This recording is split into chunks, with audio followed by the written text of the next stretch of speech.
Hi friends, आज मैं आपको मोबाइल वाली जलपरी की एक कहानी बताने वाली हूँ। तो चलिए देखते हैं। लेकिन उससे पहले अगर आपने हमारे चैनल को सब्सक्राइब नहीं किया तो प्लीज़ सब्सक्राइब कर दीजिए और हाँ, बेल आइकन को ऑन कर दीजिए।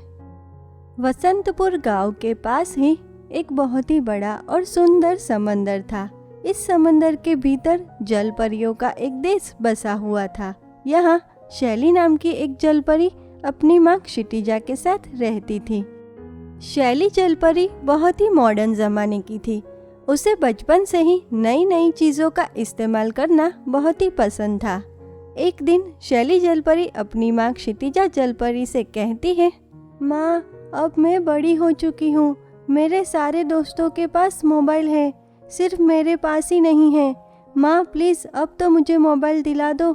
शैली जलपरी की यह बात सुनकर क्षितिजा जलपरी बहुत ही गुस्से से बोली, क्या तुम्हें मोबाइल चाहिए? देखो शैली, जब तक तुम्हारी पढ़ाई पूरी नहीं हो जाती तब तक तुम्हें मोबाइल नहीं मिलेगा। और हाँ, दूसरों को देखकर खुद भी उनके जैसा बनने की आदत छोड़ दो। ये अच्छी बात नहीं है शैली। इतना बोलकर क्षितिजा जलपरी वहाँ से चली जाती है। देखते ही देखते शाम हो जाती है। क्षितिजा जलपरी को शैली कहीं भी दिखाई नहीं देती और यह देखकर क्षितिजा जलपरी बहुत ही घबरा जाती है। वो शैली को ढूंढने लगती है। ढूंढते ढूंढते क्षितिजा जलपरी समंदर किनारे पहुंचती है और देखती है तो शैली जलपरी समंदर किनारे बैठी होती है। क्षितिजा जलपरी शैली के पास जाती है और उससे कहती है, शैली बेटा, तुम यहाँ समंदर किनारे क्या कर रही हो? तुम्हें पता है ना, हम जलपरियों का समंदर किनारे बैठना सुरक्षित नहीं है। चलो बेटा, वापस घर चलो। शैली जलपरी तो अपनी माँ की यह बात सुनकर बहुत ही गुस्से से बोली, नहीं माँ, मैं वापस नहीं आऊँगी। आप जब तक मुझे मोबाइल लाकर नहीं दोगे तब तक मैं वापस नहीं आऊँगी।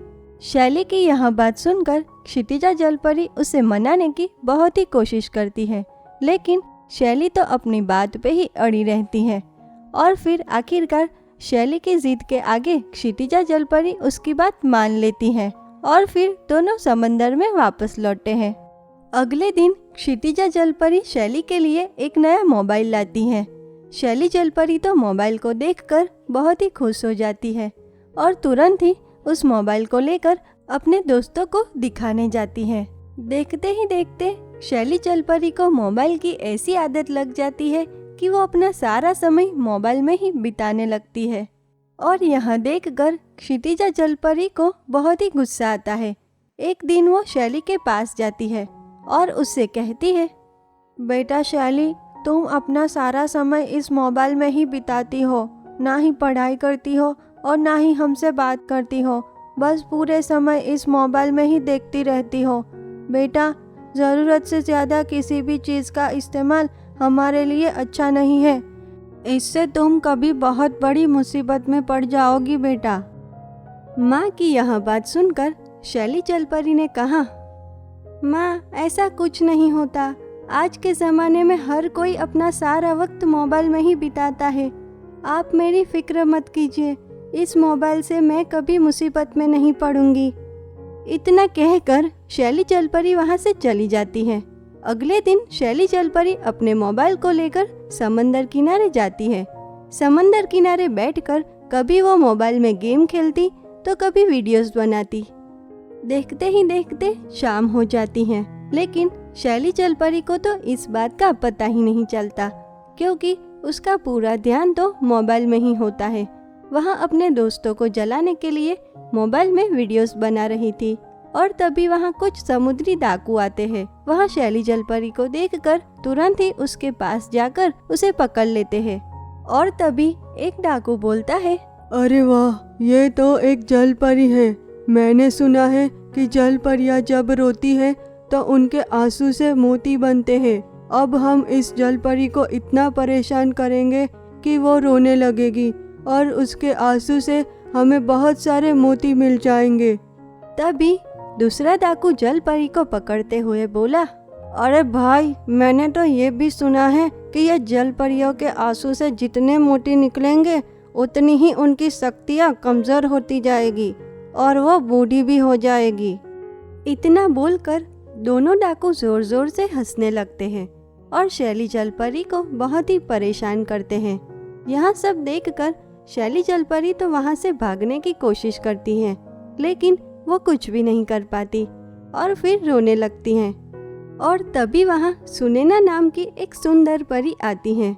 शैली जलपरी को ऐसे देख सुनैना परी तुरंत ही उसके पास जाती है और अपनी शक्तियों से उन दोनों डाकुओं को डरा कर भगा देती है। यह सब देखकर शैली जलपरी सुनैना परी का धन्यवाद करती है और उससे कहती है, शुक्रिया परी, तुमने मेरी जान बचाई। अगर आज तुम नहीं आई होती तो मेरी सारी शक्तियाँ चली जाती और मैं बूढ़ी हो जाती। आज मुझे मेरी गलती का एहसास हो गया कि हमें कभी भी ज़रूरत से ज़्यादा किसी भी चीज़ का इस्तेमाल नहीं करना चाहिए। और फिर सुनैना परी और शैली जलपरी बहुत ही अच्छे दोस्त बन जाते हैं। शाम होते होते शैली जलपरी समंदर में वापस चली जाती है और खुशी खुशी अपनी माँ के साथ रहने लगती है। तो देखा अपने दोस्तों कि किस तरह शैली जलपरी ज़रूरत से ज़्यादा मोबाइल का इस्तेमाल करती है, जिसके कारण वो मुसीबत में पड़ जाती हैं। लेकिन आखिरकार उसे अपनी गलती का एहसास हो ही जाता है। तो दोस्तों, इस कहानी से हमें यह सीख मिलती है कि मोबाइल, टीवी जैसे आधुनिक यंत्र ज़रूरत के समय हमें काम आए इसीलिए बनाए गए हैं। इसीलिए ज़रूरत से ज़्यादा इनका उपयोग करने से कभी कभी हम बहुत बड़ी मुसीबत में पड़ सकते हैं। तो कैसी लगी आपको हमारी ये कहानी? अगर पसंद आई हो तो प्लीज़ लाइक कीजिए, शेयर कीजिए और हाँ, सब्सक्राइब करना मत भूलिए। तो चलिए मिलते हैं ऐसी ही एक और नई अनोखी कहानी के साथ। तब तक के लिए धन्यवाद।